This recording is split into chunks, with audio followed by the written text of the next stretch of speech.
contribuintes estabelecidos em seu território, sob mesmas condições e nos prazos limites de fruição, segundo aderir às isenções, incentivos e benefícios fiscais ou financeiros fiscais, concedidos ou prorrogados por outra unidade federada da mesma região, na forma do parágrafo 2º, enquanto vigentes, e parágrafo 6º, a concessão, prorrogação, manutenção, extensão ou adesão de isenções, incentivos e benefícios fiscais ou financeiros fiscais vinculados ao ICMS por Estado ou pelo Distrito Federal, em desacordo com o previsto no respectivo convênio, torna sem efeito as disposições nele previstas relativamente à unidade federada infratora.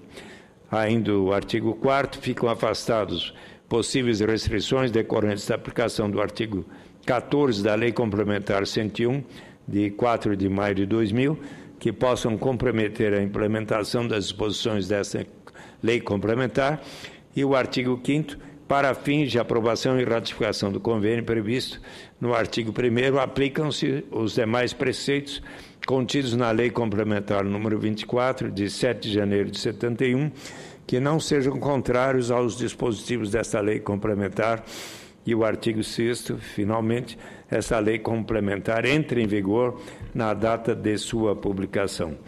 Então, parabéns, senadores Luiz Henrique, Lúcia Bânia, Eduardo Braga, Romero Jucá, Ricardo Ferraz, todos que contribuíram, inclusive com emendas. Eu, portanto, retirei o voto em separado, que iria contrapor alguns dos pontos, mas com o acordo realizado, nós tivemos a possibilidade de um entendimento e, ao final, todos aplaudiram a decisão tomada.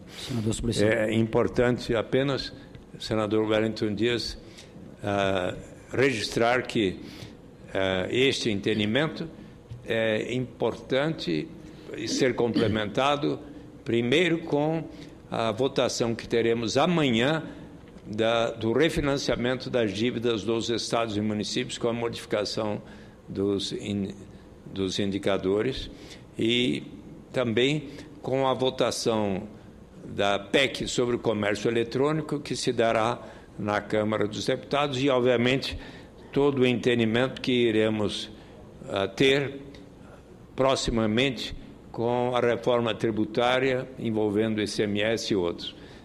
Com muita honra, senador Wellington Dias. Eu agradeço. Eu já deveria estar na sua casa, só porque eu tinha a minha oradora, era o orador aqui, mas em seguida eu vou lá. Fiquei aqui só para lhe acompanhar, viu? Muito obrigado.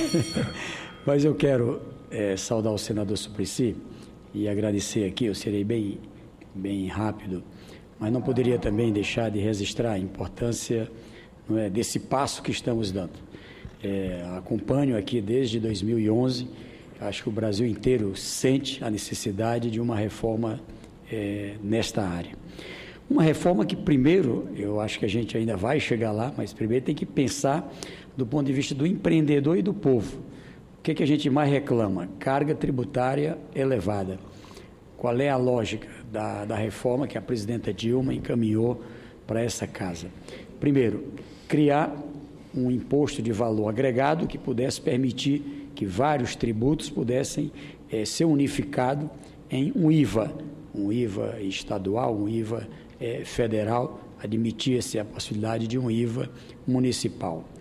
Segundo, com redução de impostos. De um lado, os estados teriam uma redução de alíquotas, isso poria fim à chamada guerra fiscal, permitiria, inclusive, a normalidade do conceito de origem e destino, que hoje é uma distorção que nós temos, ou seja, o imposto, ele na verdade, lá do cidadão ou pessoa física ou jurídica que paga, que contribui. Então, é ali, naquele município, naquele estado, onde se dá a incidência, e ali deve ir a receita. O outro exatamente com a regulamentação de um fundo que pudesse evitar perdas para estados ou municípios que pudessem perder. O governo também concordou, nós estamos falando de 18 bilhões desse fundo. Mas os estados do Norte e Nordeste estão sempre trabalhando a ideia de se ter uma forma de incentivo a partir de abrir mão do ICMS. E agora? Então, um fundo de desenvolvimento regional que leva em conta, né, toda a situação econômica do país, onde quanto mais frágil é a economia, maior recebe a sua cota parte desse fundo. Então, veja, nós estamos falando de coisas concretas apresentadas aqui, aprovamos aqui no Senado e esse projeto ficou paralisado na Câmara Federal. E a regulamentação do comércio eletrônico, e junto com isso, era um pedido de alguns estados e municípios, da aprovação, da consolidação de todo esse ICMS. É bom lembrar, tem uma decisão do Supremo que colocaria em risco toda a estabilidade econômica do país, comércio, indústria, produtores rurais, enfim, se não tivesse uma solução. Ou seja, o Supremo, sacramentando a sua decisão, cancela tudo quanto de incentivo que foi dado e cria uma insegurança para a economia. Então, esse casamento da consolidação, que dá segurança a quem recebeu a concessão e a partir daí vai até a sua finalização. O comércio eletrônico, que é uma necessidade de regulamentação para não matar o comércio presencial e, ao mesmo tempo, não sugar de estados que hoje estão perdendo receita com isso. Então, eu quero também aqui dizer da importância da aprovação desse projeto, parabenizar a Vossa Excelência que participou desse processo, também modestamente ajudei nas negociações agora e lá atrás, e espero que seja concretizada as outras etapas, como Vossa Excelência relatou aqui, para que o país possa ter crescimento. O que queremos? Crescimento econômico. Então, precisamos ter uma política, uma carga tributária que possa ser equiparada ao dos nossos concorrentes no mundo e facilitar a vida do empreendedor e do consumidor. Então, acho que esse é um ponto principal. Me permita aqui parabenizar a nossa presidenta Dilma, que teve aqui a coragem dessa iniciativa, também com o Ministério da Fazenda, dessas negociações, e o conjunto dos secretários que participaram para esse entendimento. Muito obrigado, agradeço. Muito obrigado, senador Wellington Dias. Vossa Excelência, como governador do Piauí, vai aproveitar muito esse melhor entendimento, inclusive a questão que Vossa Excelência salientou, a aprovação dos fundos regionais de desenvolvimento que complementam esse conjunto de medidas. Então, senhor presidente, muito obrigado. Emílio Parte, senador Suplicy. Senador Frecha Ribeiro, que também participou intensamente hoje da apreciação e votação dessa matéria. Matéria da maior importância, com o parecer do senador Luiz Henrique, que deu a ele um trabalho enorme, mas pela sua competência ele conseguiu chegar a um texto que houve o consenso de todos os estados da Federação e do Distrito Federal. Esse é um assunto que, lamentavelmente, já deveria ter sido resolvido há 6, 7 anos atrás. Existem vários projetos em andamento no Congresso, inclusive um de minha autoria, retirando a unanimidade do CONFAS, que era o que tornava inconstitucional todos os incentivos dados às empresas por todos os estados da Federação. Por quê? Porque o governo do estado dava o incentivo, esse incentivo tinha que ser homologado no CONFAS, e o CONFAS não homologava porque era por unanimidade. E o estado de São Paulo, bastava que um estado da federação ficasse contra que não aprovava. Então, não havia aprovação desses incentivos. O que é que havia de risco para as empresas? Se nós não tivéssemos aprovado o projeto que hoje passou na CAI, e se o Supremo Tribunal Federal desse sequência ao acórdão que define como inconstitucional esses incentivos, as empresas todas incentivadas, além de perder o incentivo, elas teriam que devolver aos estados tudo que recebeu ao longo desses anos para trás de incentivo.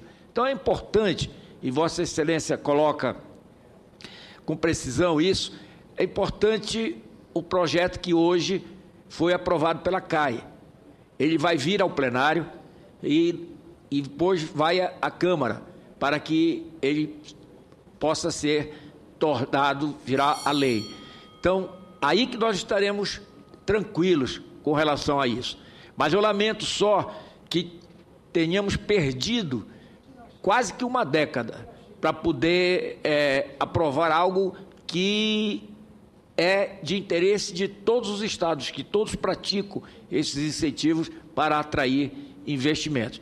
Mas eu quero também parabenizá-lo pela sua atitude de retirar o voto em separado, que iria trazer novas discussões ao projeto. E ele foi aprovado por unanimidade dos senadores e senadoras presentes à reunião da CAI. Muito obrigado, senador Flecha Ribeiro. Acho que é importante o esclarecimento também que Vossa Excelência deu sobre o que poderia ocorrer com decisão do Supremo Tribunal Federal e o fato de termos chegado a um entendimento consensual é um indicador de que poderemos em breve votá-lo no plenário do Senado e encaminhar o projeto para ainda este ano e rapidamente a Câmara dos Deputados também aprová-lo. Muito obrigado, senhor presidente. Senador Flecha Ribeiro, muito obrigado. Parabéns pelo pronunciamento. Tem palavra agora, na sequência, o senador Flecha Ribeiro. Imagino como deve ter sido difícil esse consenso. Então, a reforma política também é um assunto extremamente polêmico, mas que é possível. Imagine mexer com o interesse de todos os estados, cada um com seu interesse, mas se conseguiu isso também, quem sabe a gente não consegue também a reforma política. Presidente Cacá Andrade, Vossa Excelência tem razão. O que aprovamos hoje na CAI, eu acho que é o passo inicial para a reforma tributária que o país precisa e vem perseguindo, eu diria, há mais de 10 anos. Não há como ficar da forma que as coisas se encontram. E quem tem que liderar essa reforma tributária é o presidente. Não pode deixar, como já fez várias vezes, os senadores ou os deputados de estados da federação se degladiarem uns com os outros na discussão de projetos como esse, como da repartição do ICMS do comércio eletrônico, como a questão dos indexadores das dívidas dos estados. Quer dizer, são vários projetos que precisam e devem ser aprovados tanto no Senado quanto na Câmara, para que o Brasil possa melhorar a sua competitividade a nível mundial. Já estamos com a nossa economia, eu diria, totalmente desestruturada. Inflação alta, crescimento zero, balança comercial negativa, quer dizer, só notícia ruim. A notícia boa que eu vou trazer hoje é o retorno, e eu quero já deixar para registro nos anais do Senado, o retorno do senador Aécio Neves, que contou com mais de 50 milhões de brasileiros que acreditaram e queriam que ele fosse o novo presidente. E ele volta hoje, teve uma recepção calorosa aqui na rampa do Senado, do Congresso, melhor dizendo, e que o trouxeram até o plenário, entoando o hino nacional. E ele diz com propriedade que ele volta ao Senado com a promessa de liderar o exército da oposição. Diz também: eu chego hoje ao Congresso Nacional para exercer o papel que me foi delegado pela grande maioria da população brasileira, por 51 milhões de brasileiros. Vou ser oposição sem adjetivos. Se quiser dialogar, apresente propostas que interessem aos brasileiros, disse o senador Aécio Neves. E mais adiante diz: somos hoje um grande exército a favor do Brasil e prontos para fazer a oposição que a opinião pública determinou que fizéssemos. Ou seja, o senador Aécio Neves é hoje a grande liderança da oposição ao governo da presidenta Dilma. E ele, junto com os senadores que não pertencem à base do governo, faremos uma oposição, como ele diz, em cima das propostas. O diálogo só ocorrerá se a presidente encaminhar propostas ao Congresso Nacional. Aí sim nós teremos o debate, o diálogo legislativo, e não da forma como quer a presidente reeleita. Boa notícia é esta. Agora vamos ao pronunciamento de hoje, que, lamentavelmente, é um risco, um perigo, porque passa o nosso Brasil. Senhoras senadoras e senhores senadores, preciso externar aqui a minha preocupação com a visita que Elias Jauá, ministro do Poder Popular para as comunas da Venezuela, acaba de fazer ao Brasil, com o claro objetivo de fazer proselitismo político. Visita essa que considera uma ameaça à democracia e uma demonstração do desejo daquele país de disseminar o seu modelo de república bolivariana. É meu dever alertá-los sobre o que a presença desse senhor representa e sinaliza no momento em que mal terminamos de contar os votos da reeleição de Dilma Rousseff. A presidência se manteve no mais absoluto silêncio, enquanto um dos mais influentes ministros do governo ditatorial de Nicolás Maduro esteve em território nacional, numa atitude que considera um desrespeito à soberania nacional. E para que todos que nos assistem pela TV Senado e nos ouvem pela Rádio Senado tenham ideia do caráter desse cidadão venezuelano, um membro de sua comitiva foi preso ao entrar no Brasil acusado de tráfico internacional de armas. A babá dos filhos de Elias Jauá e Anete Anza foi detida pela Polícia Federal em Guarulhos, dia 24 de outubro, portando uma pistola. Quando questionada a respeito da arma, disse que era do ministro e que apenas a transportava. Mas a sociedade brasileira deve se perguntar: por que um ministro de Estado venezuelano vem ao Brasil portando uma arma? Isso ninguém explicou. A dita esquerda latino-americana compartilha o costume de manter silêncios úteis. Para melhor compreender o pensamento do ministro Elias Jauá, é interessante observar seu discurso, proferido no dia 14 de outubro, no Instituto de Altos Estudos del Pensamento Hugo Chávez, em Caracas. Advertiu o ministro que a Revolução Bolivariana e Chavista não pode considerar a alternância no poder, porque isso implicaria revezar o poder com a oligarquia. Aspas, diz o ministro: não podemos pensar nunca que o projeto popular, democrático e revolucionário abandone o poder, o governo e a construção do novo Estado. Essa linha, para mim, seria fundamental, afirmou o ministro venezuelano. Nos subterrâneos da diplomacia, Jauá se encontrou com líderes do MST em São Paulo e assinou acordos de cooperação com o movimento.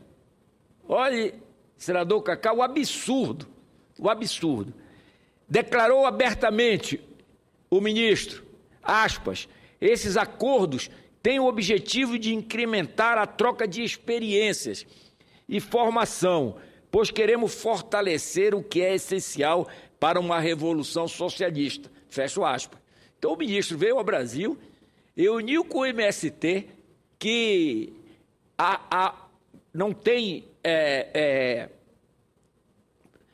formação jurídica, ninguém sabe o que representa, e ele reúne para tratar de assuntos que, como ele diz, essenciais para uma revolução socialista. Então ele vem pregar no Brasil o que o Maduro fez na Venezuela e o que o Chávez fez durante décadas. Está aí o estado lamentável que a Venezuela se encontra, né? Temos só que lamentar que os venezuelanos não merecem o governo que tem ou que tiveram na ditadura de Hugo Chávez, que continua com o senhor Maduro. Nos subterrâneos da diplomacia, Jauá se encontrou com líderes do MST em São Paulo. Revolução socialista? Então há uma revolução socialista sendo gestada no Brasil? É o que todos nós nos perguntamos. Para o Nicolás Maduro, presidente da Venezuela, a resposta parece ser sim. Em discurso, celebrou, aspas, a vitória heróica, fecho aspas, da presidente, que diz ele, aspas, vem reforçar todas as forças revolucionárias do continente, fecho aspas. Maduro afirmou que, aspas, palavras dele, na América Latina vai haver cada vez mais revolução, fecho aspas. Esse é o discurso do presidente da Venezuela, festejando a reeleição da presidente Dilma Rousseff.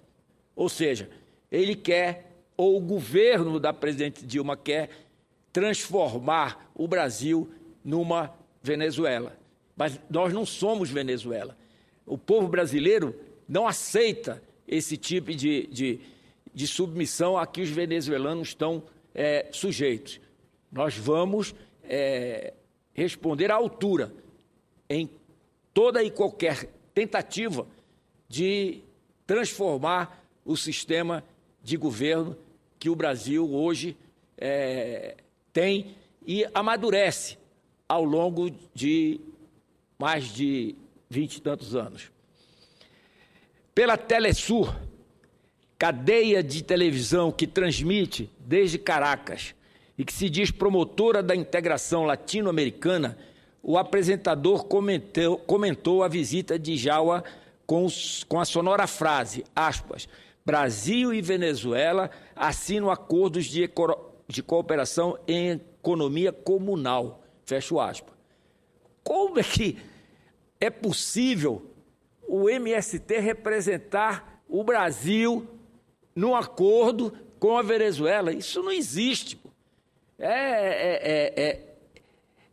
O ministro Jauá deveria respeitar os brasileiros e não fazer esse tipo de ação dentro do nosso país. Que ele faça lá na Venezuela, mas aqui no Brasil, de jeito nenhum. Desde quando o MST representa o Brasil? É bem verdade, porém, que o movimento recebe farto e aberto apoio desse governo, assim como recebeu do governo que lhe antecedeu. Foram os governos do PT que alimentaram o MST. E ele está calminho. Aqueles movimentos que se via há alguns 8, 10 anos atrás, houve um acordo entre o presidente Lula, mantido com a presidenta Dilma, de silenciar o MST. Estão quietos lá porque deve estar recebendo recursos que nós não temos conhecimento, mas com certeza virão à tona proximamente, assim como veio à tona a corrupção que existia na Petrobras. E virá à tona, lamentavelmente, outros malfeitos deste governo do PT, que aí está e que continuará. Muitas das ações do MST, atentatórias à própria Constituição, que em seu artigo 5º declara o direito à propriedade, sempre contaram com a simpatia ou, pelo menos, com a inação dos mandatários do Partido dos Trabalhadores. Estão substituindo o verde e o amarelo da bandeira do Brasil pelo vermelho do PT, e parece que ninguém vê. Nosso país está em situação financeira muito preocupante. Inflação em alta, crescimento nulo e metas descumpridas de superávit primário. Mesmo assim, encontraram recursos para financiar um porto em Cuba, inaugurado com toda a pompa e circunstância pela presidente. O BNDES enviou 682 milhões de dólares para a ilha com o objetivo de fazer a reforma do Porto de Mariel, numa transação sorrateira feita em condições confidenciais, escondidas do Congresso Nacional, inclusive. Enquanto isso, nossos portos funcionam precariamente, por falta de investimentos e atravanco o desenvolvimento nacional. Esses 600 e tantos milhões que foram emprestados a Cuba, emprestado entre aspas, porque nunca retornarão, e o governo do Brasil sabe disso, vai fazer, como já fez, outras doações para outros países bolivarianos. Nós deveríamos investir dos portos brasileiros ou investir no meu Pará, que precisa de muitos investimentos para que ele saia da situação que se encontra e possa crescer econômica e socialmente. Nós mandamos dinheiro para a combalida ditadura de Fidel. E ele nos manda militares infiltrados no programa Mais Médicos. Isso é uma outra denúncia, senador Cacá. Mais uma vez, o Planalto não sabe de nada. E o ministro Celso Amorim, que recebeu o comunicado dando a notícia, agiu como se não estivesse acontecendo coisa nenhuma. O que esses militares cubanos vieram fazer no Brasil? Nesse contexto, vale notar